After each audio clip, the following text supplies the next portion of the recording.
What the f?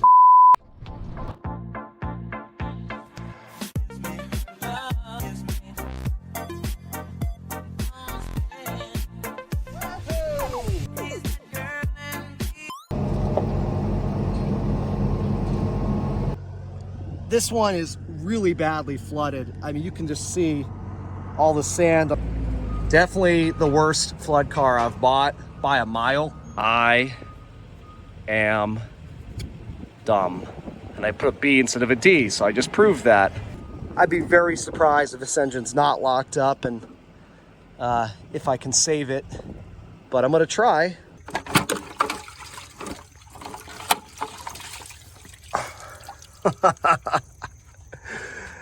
Oh man, this is definitely worse than the other two, as I've been saying from the very beginning.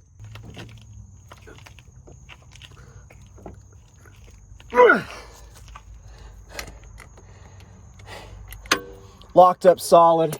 I bought this car, God, almost a year ago, several months ago.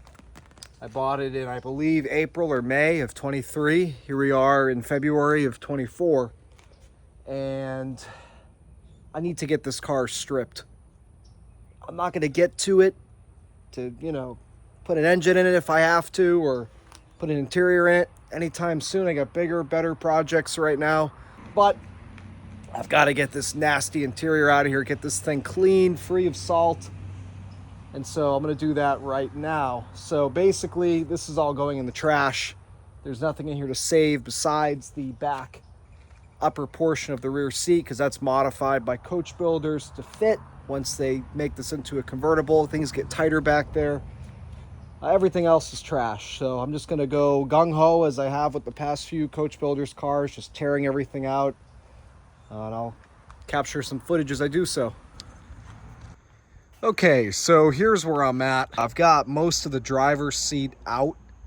I had to get destructive on it. I figured that would be the case. I just, when the cars are this gross inside with the mold and the smell, I don't have the time to be reaching around for bolts and things like that. I just get in here with a reciprocating saw and just cut things. So I was able to cut the seat apart enough to get to the 4 13mm bolts that hold this portion to the track.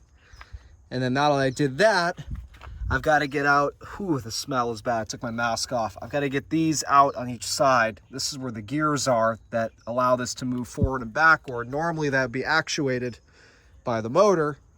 Obviously the motors are shot, the cables are shot, so I just yanked them out of the way. And then once I get those out, this will just fly right forward, and then I can get out the bolts in the rear that are holding this in, and it hooks in the front.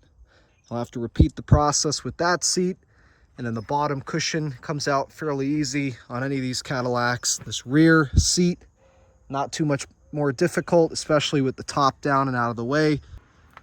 And then I'll just have to, you know, remove the 2 13s there for the center console, blast that out of the way, pull the carpet out, and the interior will be stripped enough for me to put this into long-term storage, of course, after I wash everything down, until I have time to continue with this project.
been a couple days, and I just went to finish this up today. I took out the center console, and now I'm going to remove the carpet, and we'll see how wet everything still is after almost 2 years since Hurricane Ian. So here we go. Beautiful. Get this out of here.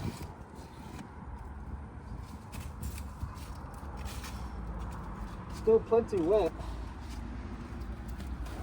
and it smells delightful.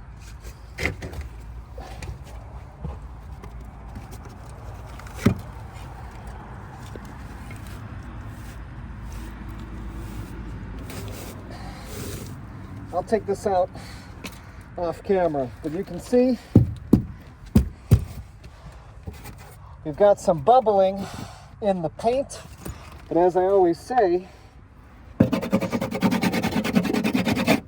that's just from the moisture being underneath it. When I remove the paint, you can see the metal is clean and not rusted. So nothing to panic about there.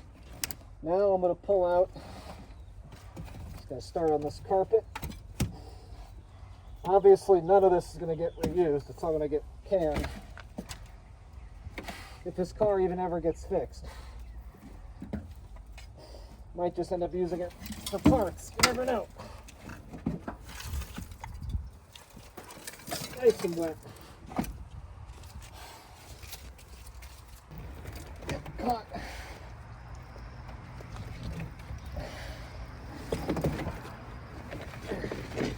There's the floor after almost 2 years of being soaked with salt water. Looks good to me. Obviously, I'm going to do the same with the front. Get this door panel off, get this seat out, get the trunk carpet out, and clean. Just a little look at some of the coach builders' handiwork. This is the custom modified rear section interior trim bit. You can see I'm removing it now. This is the top half. It's held in with Phillips screws of all different shapes and sizes. This is the bottom half. You can see there was a light hidden underneath this trim that would light up this rear piece. Obviously that used to be up in the C-pillar area before this car was a convertible. And you've got your ashtray, and this is again some of their handiwork here, I assume. A lot of splices and butt connectors and things like that. And now that we're in here, we can see some of the components of the convertible top system and the quarter windows here. But anyways, I'm going to continue to remove the interior bits. I got 2 bolts at the bottom that are holding this seat back in. Got to take that out. And then I got to take that door panel off, and then I'm in here enough where I can clean most of the important stuff.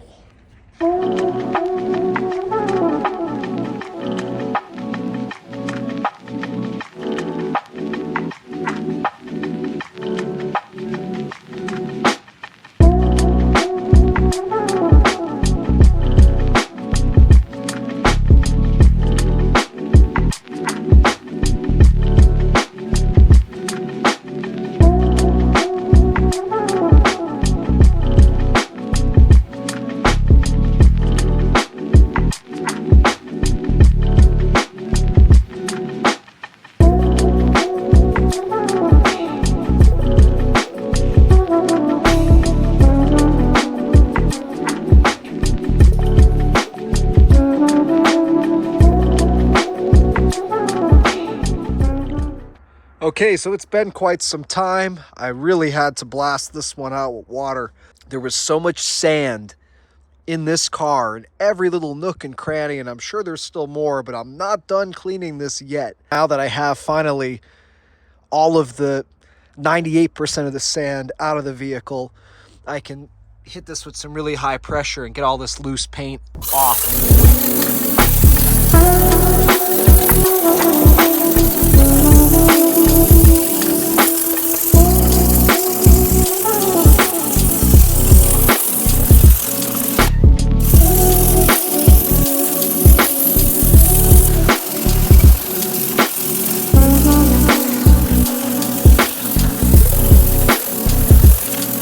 remember, to be honest. I bought this car last May, I'm pretty sure. And obviously I pulled off the intake, pulled out the plugs, and I soaked the cylinders. And I'm assuming after I did that, probably a couple days later, I tried to turn this engine by hand. I would at least assume so, because I've had this wheel off before because it was missing the center cap. So, but I don't remember how many times I tried. I can see down in the cylinders that there's still a bunch of ATF in there that I poured down into the cylinders. So it's been, again, several months. Let's see what happens now, if it'll turn free. Let's see what happens.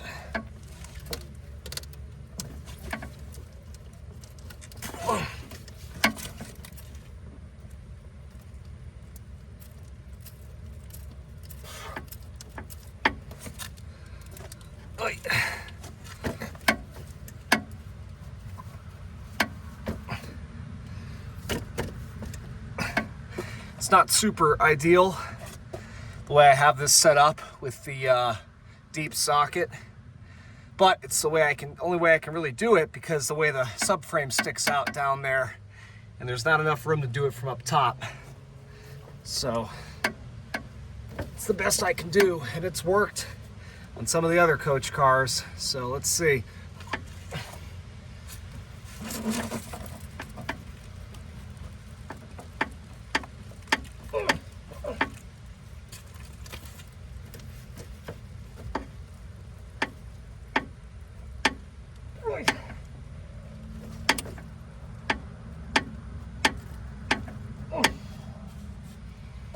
Not a good sign, obviously. Doesn't mean I'm giving up just yet, but definitely not a good sign.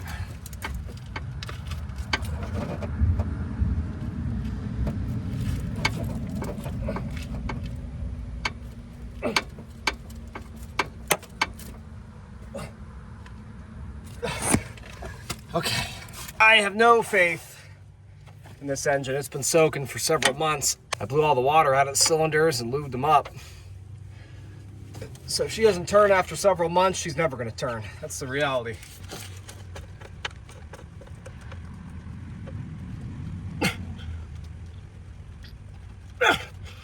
Okay. So the bar is getting lower, and I'm guessing the bolt is just turning more and not the actual pulley, because I don't see any real motion here. You can see I do have the belt disconnected, so it's not the issue for anybody wondering. Before I put this thing into storage, I want to wash this engine bay really well, but make sure I don't get any water into the engine itself. Again, the engine's probably doomed, but since it's just going to be sitting around, it doesn't harm anything to just let it continue to soak. And you never know, maybe it will eventually free up. But gave the engine bay a real good cleaning. Also in the intake valley here, below where the intake would be, I removed the old starter. That's obviously no good. And again, my objective was just to remove as much salt and sand and crap as possible and neutralize everything, which I did with a vinegar mixture. I removed the insulation material here on the hood, because obviously that's going to retain the salt water. Took off all the panels here in the front as well, these plastic bits, to be able to get into more areas and again clean things that were otherwise covered. Overall, everything looks pretty good. No major rust anywhere. A couple little bubbling areas. You know, really minor stuff. Some of this might have already been there. This car was a beachfront car for quite some time, and that stuff can happen on its own, but probably more likely from the flood. Cleaned all this, sprayed it down with the vinegar mixture, and all right, I'm gonna make this quick because I just popped in here to check on this car, which is the only real nice car I keep in here besides that wagon. Actually, I bought that from a subscriber a number of years ago. But this one, you may remember, my vintage edition flood car. This is a barn that I rent behind somebody's house. I rent it for essentially nothing. It's in the middle of nowhere, but it's near my other building. Anyways, this is what I'm gonna talk about quickly, and you just watched part 2 on this. The car, most of you thought I was nuts to even bother with this soft boot Coach Builder's Eldorado convertible that was extremely flooded. Probably one of the worst, I think the worst flood car I've bought to date. You can see I haven't moved it in a while. Let's just look underneath her here and see how it's looking. Well over a year after I bought it, and at least 2 years since it's been flooded. It looks pretty clean to me. I can see the finish on the reinforcements for the Coach Builders. They reinforced the unibody. That finish is falling off, deteriorating, but you can ask anybody that knows these cars. That happens even on ones that haven't been flooded, just because it was painted very poorly. But you guys tell me what you see. It looks not too bad to me. So this car, and the reason I'm showing you this thing, you can see I've just had it covered more for dust, is I realized as I was editing part 2 that I never actually filmed the completion of the inside. And what I wanted to do with this, I knew would not be something I'd mess with for a while. And so basically I just wanted to stop any rusting and then kind of put it away and deal with it another day.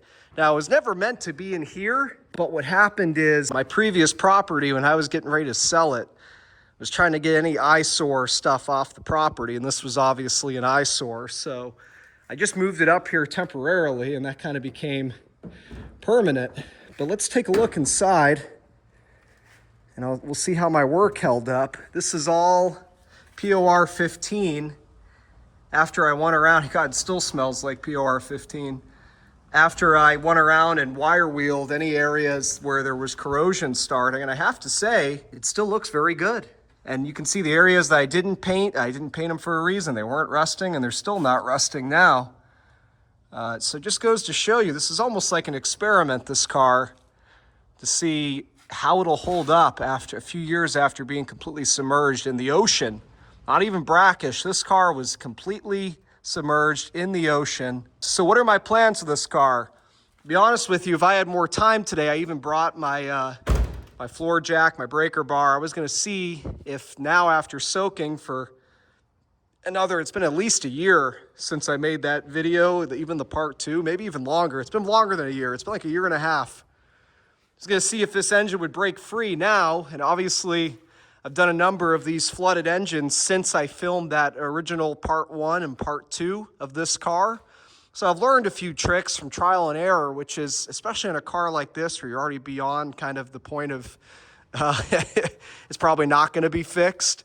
One thing that worked for me on a car I did this past year that was a flooded, locked up North Star is actually rotating the engine backwards. And you know, some people say it's a bad idea, it can mess up the timing components. But when you got an engine that's locked up solid and it's not looking good and you've tried everything, what do you got to lose at that point? And the car I did that with, and I just did a little bit backward, a little bit forward, and eventually I freed it up. And that car is running great to this day. So it doesn't mean it will damage the timing components. It's certainly possible that it could. But today, unfortunately, I'm just tight on time. So this may end up waiting if I got enough content to give you guys, and I'll come back here another day and take the wheel off, jack it up, and see what I can make happen. Or I may just show you this part, and we'll leave a part 3 for a future date on this car. You can see I've got a parts car sitting over. Again, I had to move the eyesores off my old property, and this was a good place to tuck them away. So yeah, I mean, it's just one of those cars. I forget it's even in here half the time. It's besides a menial storage cost every month, it's not hurting me for it to be sitting here a little bit longer to figure out what I'm going to do with it. But I think it'd be really neat if I was able to get this thing running again. Would it be worth it? I mean, you could argue it wouldn't be worth it from a financial perspective. I haven't spent any money. I bought the car and all the work I did myself. I haven't thrown a single part at it. And obviously I've stored it for some time, but aside from that, I haven't spent any money. So if I got the engine freed up and I got a parts car, something like that for, under $500 and threw the electronics in and this thing ran and drove, I think that would be so cool. And that's why I love doing these flood cars. I love the challenge. So anyways, like I said, I was looking forward to messing around with this today, but I've been having issues with my car trailer. I'm going to pick something up and that's delayed me a few hours, and It's just not a good idea to get into this today, unfortunately. So maybe this is the end of part 2, or maybe this will get tied into part 3 at a later date, but it is now, I think I filmed part 2 in the spring or winter of 2024, and this is July, almost August of 2025, and I bought this car in 2023.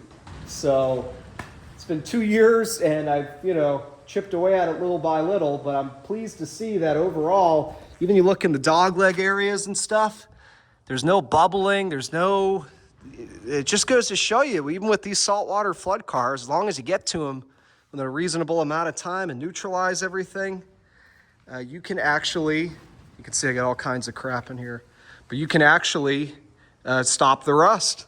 So anyways, guys, sorry for the cliffhanger on this, but to be continued.